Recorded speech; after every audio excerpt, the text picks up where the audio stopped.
जिला कुल्लू में बिजली उत्पादन के क्षेत्र में काम कर रही पार्वती परियोजना चरण 2 की हेड रेस टनल यह दोनों छोर आखिरकार मिल गए। 21 साल के लंबे इंतजार के बाद करीब 32 किलोमीटर टनल के दोनों छोर को आपस में जोड़ने से अब परियोजना के इंजीनियरों ने एक बड़ी उपलब्धि हासिल की है। जिला कुल्लू में बिजली उत्पादन के क्षेत्र में काम कर रही पार्वती परियोजना चरण 2 की हेडरेस टनल यह दोनों छोर आखिरकार मिल गए। साल 2002 में मणिकर्ण घाटी के पुलगा से हेडरेस टनल का निर्माण कार्य शुरू किया गया था, लेकिन बीच में कई बाधाओं का भी परियोजना प्रबंधन को सामना करना पड़ा, जिसके चलते इसके निर्माण कार्य में काफी देरी हुई। यहाँ पर टनल निर्माण के दौरान पहाड़ी से पानी आने के चलते करीब 4 सालों तक इसका निर्माण कार्य बंद रहा। परियोजना के इंजीनियरों के लिए भी बर्फीली पहाड़ी के भीतर इस हेडरेस टनल के दोनों छोरों को एकदम सटीक में ले जाना कड़ी चुनौती था, लेकिन सभी कर्मचारियों की मेहनत के चलते अब इसे हासिल कर लिया गया है।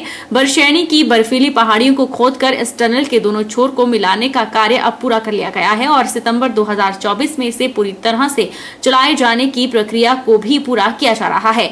वहीं परियोजना प्रबंधन के अनुसार टीबीएम के माध्यम से सबसे लंबी टनल की खुदाई का यह विश्व कीर्तिमान भी स्थापित हुआ है।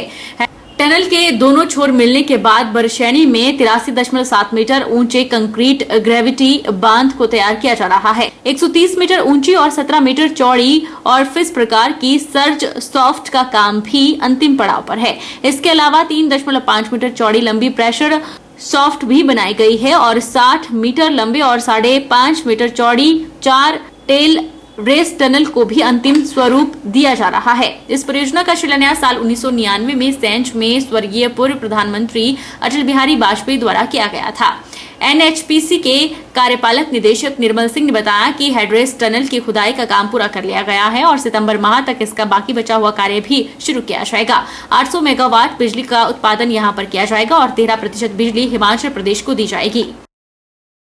पार्वती 2 प्रोजेक्ट है, 800 मेगावाट का प्रोजेक्ट है और इसकी जो टनल है 31.5 किलोमीटर लंबी ये टनल थी, जिसका निर्माण कार्य सन 2002 में शुरू हुआ था और इसमें बहुत सारी चुनौतियों का सामना करना पड़ा। काफ़ी वाटर इंग्रेस हुआ बीच में और बिग जोन्स भी आई, लेकिन सब लोग लगे रहे और पिछले महीने ही हमें सफलता मिली है। पिछले महीने 22 तारीख को हमने इसको जो है प्रूव किया था, जिससे हमने अपना अलाइनमेंट चेक की थी और 25 तारीख को हमने डे लाइटिंग की है और अभी परियोजना जो है हमारी कमीशनिंग तरफ बढ़ रही है और अगले वर्ष सितंबर में हम इसको जो है कमीशन करेंगे और इससे 3124 मिलियन यूनिट इसकी डिजाइन एनर्जी है, जिसकी 13% जो बिजली है हिमाचल प्रदेश को फ्री पावर मिलेगी। जी, लेकिन इसमें जो आप देखोगे कि अंडरग्राउंड वर्क बहुत था। हमारे बाकी काम पहले कंप्लीट हो गए थे 2017 में, पावर हाउस में हमारा बनके रेडी हो गया था, डैम भी, लेकिन जो टनल है, टनल में बहुत सारी जो समस्याएं आई है। जैसे मैंने पहले भी बताया कि इसमें वाटर इंग्रेस बहुत ज़्यादा, अगर आप टनल में जाओगे अभी देखोगे तो एक साइड में हमारा पूरा साइड जो है पाइपलाइन से भरा हुआ है और 10,000 लीटर पर मिनट का पानी जो है हमें डिवाटर करके हम चल रहे थे और इसमें बिग जोन्स आई। एक समय में तो हमारी टीमें पूरी तरह से दब गई थी और 1.5 किलोमीटर तक जो है टनल पूरी मलबे से भर गई थी। उस टनल को हमने जो है रिवाइव किया, मक निकाला पूरा और टीबीएम को भी रिवाइव किया। ये सब जो टेक्निकल प्रॉब्लम्स रही हैं, रॉक बस्टिंग की प्रॉब्लम जो पिकुलर यहाँ प्रॉब्लम है, वो उसका भी सामना किया है हमने। तो इन सब समस्याओं के चलते जो है इसमें देरी हुई है। 134 करोड़ अभी जो है, जो कि 4,000 करोड़ स्टार्टिंग में थी, लगभग 11,000 करोड़ के अभी कंप्लीट होगा। 11 मंडी शहर में बाजार काफी तंग है। इसे देखते हुए बाजार में दुकानों में पटाखों, विस्फोटक सामग्री का भंडारण और बिक्री पर पूर्ण रूप से प्रतिबंध रहेगा, ताकि किसी भी अप्रिय घटना की संभावना को टाला जा सके। हर बार की तरह इस बार भी पटाखे छोटा पडल मैदान में बिकेंगे। एसडीएम सदर ओमकांत ठाकुर ने कहा कि दीपावली पर्व के मद्देनजर किसी भी प्रकार की अप्रिय घटना से बचाव और जन सुरक्षा के लिए मंडी शहर में पटाखों की बिक्री चिन्ह स्थान पर की जाएगी। धारा 144 के अंतर्गत प्रदत्त शक्तियों का प्रयोग करते हुए संदर्भ में आदेश जारी किए गए हैं। इसके मुताबिक मंडी शहर में पटाखों की बिक्री केवल छोटा पडल मैदान में की जा सकेगी।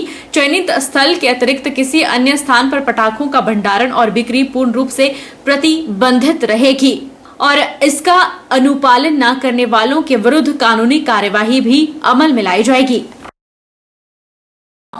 म्युनिसिपल कॉरपोरेशन ने जो है वो पड्डल ग्राउंड को चिन्हित किया है। मंडी शहर में जो भी पटाखा विक्रेता है वो वहीं पे अपना स्टॉल लगाएंगे और आज शाम तक वो सारे स्टॉल्स भी तैयार हो जाएंगे। उसकी लाइसेंसिंग जो है वो एसडीएम करता है, जैसा कि प्रीवियस ईयर्स में भी हुए हैं। तो वो हम लाइसेंस इशू करेंगे, जो लाइसेंस धारक होंगे वो लोग ही वहाँ पे अधिकारित रूप से जो है पटाखा वहाँ पे बेच सकते हैं। और भी कोई भी स्थान पे, जैसे चौटा बाजार हो गया या आपका कोई भी मार्केट हो गया, मोती बाजार हो गया, या कहीं भी पटाखा जो है वो बेचने के लिए अनुमति नहीं दी गई है। इसके लिए ऊपर से जो है वो एडीएम साहब ने ऑलरेडी 144 का ऑर्डर कर रखा है। बीएसएल परियोजना प्रोजेक्ट बनाने में ली गई जमीन के बदले दी गई सरकारी भूमि का मामला अब तक अटका पड़ा है। 5 परिवारों को 35 बीघा जमीन कोट पंचायत के गांव रुठो में समतल करके दी गई थी, जिसे किसान परिवार काश्त करते आए, लेकिन आज तक इंतकाल नहीं हुआ। मामले को लेकर ग्रामीण आज उपायुक्त से मिले। बीएसएल परियोजना प्रोजेक्ट बनाने में ली गई जमीन के बदले दी गई सरकारी भूमि का मामला अब तक अटका पड़ा है। 1973 में 5 परिवारों को 35 बीघा जमीन कोट पंचायत के गांव रुठो में समतल करके दी गई, जिसे किसान परिवार काश्त करते आए। इंतकाल करने को लेकर इनके बुजुर्ग भी सरकारी कार्यालयों और नेताओं के दफ्तरों के चक्कर काटते काटते चल बसे, लेकिन मामला हल नहीं हुआ। आज इन 5 परिवारों ने जन समाधान केंद्र के इंचार्ज बीआर कौंडल की अध्यक्षता में उपायुक्त से मुलाकात की और उन्हें मामले की जानकारी दी। जन समाधान केंद्र के इंचार्ज बीआर कौंडल ने कहा कि बीएसएल प्रोजेक्ट जब बना था उस समय 5 परिवारों की जमीन ली गई थी और इन परिवारों को समतल करके सरकार और प्रशासन ने जमीन दी थी। 1973 से आज तक इंतकाल नहीं हुआ है। उन्होंने कहा कि जबकि 1980 से पहले जिस सरकारी भूमि पर दूसरों का कब्जा दे दिया गया है उस पर फॉरेस्ट कंजर्वेशन एक्ट नहीं लगेगा। बीआर कौंडल ने कहा कि उपायुक्त ने मामले को हल करने का आश्वासन दिया है। आज एक विषय को लेकर हम जिलाधीश महोदय से मिले। विषय ये है कि जब बीएसएल प्रोजेक्ट बना था उस वक्त इन लोगों को वहाँ पर रिहेबिलिटेशन स्कीम के तहत जमीनें दी गई थी।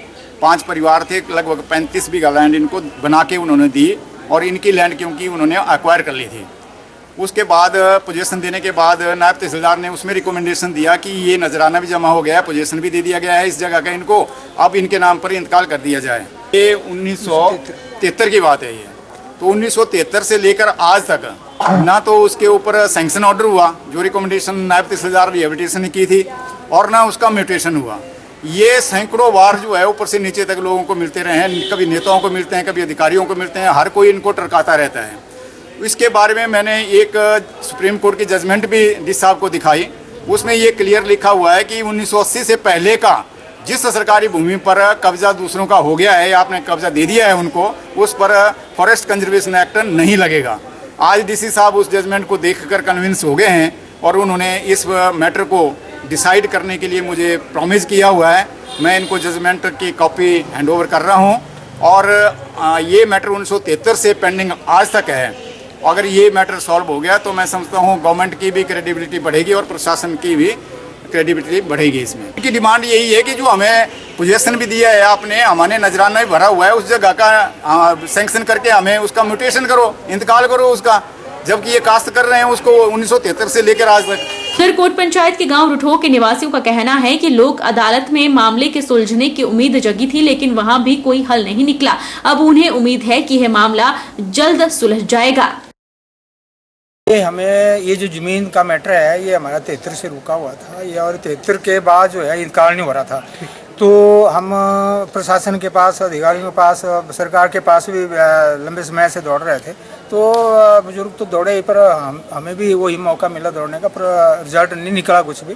तो आज हमें बीआर कौंडल जी के अध्यक्षता में हम प्रशासन से मिले और हमें बड़ी भारी आज जो डी साहब ने बोला है और आश्वासन दिया है कि आपका काम हो जाएगा। तो हम ये हमारा इंतकाल है ना, ये ज़मीन का, ये 73 से जो इंतकाल रुका हुआ है वो होने के कारगर पर हमें पहुँच गया है। कौंडल जी ने बताया, तो डी साहब से ये बात हुई, तो ये हम सरकार का भी और इनका सभी का धन्यवाद करते हैं, क्योंकि जो लोक अदालतें लगी है वो हमें तब भी हमें बड़ी उम्मीद हो गई थी कि ये हमारा काम हो जाएगा। लगभग कितने परिवार हैं? ये 5 परिवार हैं। ये 5 परिवारों की ये लगभग कईयों की 6 बीघे 7 बीघे ऐसी ज़मीन मिली है। तो आज इसमें टोटल 35 बीघे बनती है ये। तो ये रिहेबिटेट मतलब जो समतल करके सरकार ने दी है और वो 73 से लेकर आज तक काश्त करते हैं। कहाँ होगी सर? ये ज़मीन है कोट पंचायत के गांव में रठवा में है। ये जो ये ज़मीन BSL प्रोजेक्ट के बनाने के लिए 1962-64 में भी गई थी। उसके बाद 1971-72 में भी दोबारा हमारी ज़मीन ली। उसमें हमारे बुजुर्गों ने मना कर दिया कि एक बार हमारी ज़मीन ले ली है, अब दूसरी बार जो हमारी ज़मीन ले रहे हैं वो हमारी धानी अब्बल ज़मीन है। धान हमारे परिवार को पालन पोषण के लिए चावल वहीं से होता था, तो बुजुर्गों ने मना किया कि हम अपनी ज़मीन जो है इस भूमि को नहीं देंगे और इसके बदले में हमें ऐसी ही ज़मीन चाहिए। तो कुछ समय के लिए वहाँ काम रुका रहा, हमारे बुजुर्गों ने काम रोक दिया। जब तक हमारा ये आपने मांग नहीं मानी अपनी ज़मीन हम नहीं देंगे। तो वहाँ पर सरकार और प्रशासन ने जो है हमें समतल खेत बना के दिए और कहा कि अब आप यहाँ इस ज़मीन को मतलब काश्त करो, कब्जा करो। ये दी थी हमें चील नाला के पास गाँव रठवा में। तो आज हम जिस साहब से मिले हाँ जी माननीय BR कोंडल। नेक की टीम जल्द ही Netaji Subhash Chandra memorial post graduate college Hamirpur का दौरा करके वहां की शिक्षा व्यवस्था और स्टूडेंट को दी जाने वाली सुविधाओं का निरीक्षण करेगी। इसको लेकर संस्थान में तैयारियां शुरू हो गई। ग्रेडिंग को लेकर NAAC team Hamirpur post graduate college का दौरा करेगी। नेक की अंक तालिका में कॉलेज के सौंदर्यीकरण पर विशेष ध्यान दिया जा रहा है। इसके अंतर्गत कॉलेज में 4 गार्डन बनाए गए हैं, जिसमें आयुष गार्डन, हर्बल गार्डन, नवग्रह वाटिका प्रमुख शामिल हैं। इन सभी गार्डन की देखरेख का जिम्मा संबंधित विभाग के स्टूडेंट्स और शिक्षकों के हवाले किया गया है। ग्रेडिंग पाने के लिए संस्थान हर तरह की सुविधाएं जुटाने के लिए लगा हुआ है ताकि इस साल संस्थान को बेहतर ग्रेड हासिल हो सके। हमीरपुर का पोस्ट ग्रेजुएट कॉलेज प्रदेश के सबसे पुराने कॉलेजों में से एक है, जिसका 60 साल से भी ज्यादा पुराना शैक्षणिक इतिहास है और इस संस्थान ने कई बड़ी उपलब्धियां अपने नाम दर्ज करवाई हैं। कॉलेज के प्रिंसिपल प्रमोद पटेल ने बताया कि नेक टीम के दौरे को लेकर यहां तैयारियां की जा रही हैं। कॉलेज परिसर में 4 गार्डन भी विशेष रूप से तैयार किए गए हैं। इस ओर ध्यान देना शुरू कर दिया। उससे पहले भी काफ़ी ब्यूटीफाई किया था मैम ने, या उससे में से पहले जो प्रोड्यूसर रहे हैं डॉक्टर जम्बाल, क्योंकि नैक टीम आनी इस साल, तो इस वजह से हमने 4 पार्क तैयार किए हैं कॉलेज में। एक आयुष गार्डन है, कंप्लीट गार्डन आयुष गार्डन, जिसमें विभिन्न प्रजातियों के पौधे लगे हैं। डिपार्टमेंट ऑफ बॉटनी इसको हैंडल करता है और इसमें हमारी नेरी से और आयुष मंत्रालय से बहुत मदद मिली है इसको डेवलप करने में। इसके अलावा हमने एक नवग्रह वाटिका का सृजन किया है जो डिपार्टमेंट ऑफ BCA और BBA देखता है। इसके अलावा इको क्लब वाटिका हमारे यहाँ पर NCC वाटिका है और कुछ एरियाज़ को NSS वॉलंटियर्स ने अडॉप्ट किया है, वो भी वाटिका के रूप में उसमें कुछ पौधे लगे हुए हैं।